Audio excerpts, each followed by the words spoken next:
পুরনো বছর অতিক্রম করে নতুন বছরে পদার্পণ করলাম এবং এর সাথে সাথে কিছু ভাবনা, কিছু আশাকেও মনের মধ্যে জায়গা দিলাম। পুরনো বছরের দুঃখ, কষ্ট সবগুলোকে এক নিমিষে ভুলে যেতে পারলে ভালোই হতো, কিন্তু ওই যে নিয়তি ভুলতে দেয় না। না ভোলার পেছনে কারণ তো আছে নাকি? তবে আমার মনে হয় পুরনো মানুষগুলো হারিয়ে গেলেও তাদের স্মৃতিগুলো কখনো হারায় না। মনের পিঞ্জিরাতে সোনার তালা দিয়ে বাঁধা, যার চাবি নাম না জানা এক অতল সমুদ্রের নিচে পড়ে রয়েছে। তাই এই সুন্দর স্মৃতিগুলোকে ভুলিয়ে না দিয়ে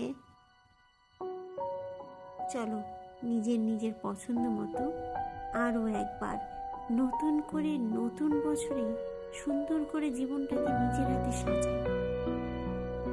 সবাই মিলে এগিয়ে যাব এক নতুন আলোর দিশায়। সবাইকে রইল নতুন বছরের শুভেচ্ছা। Happy new year.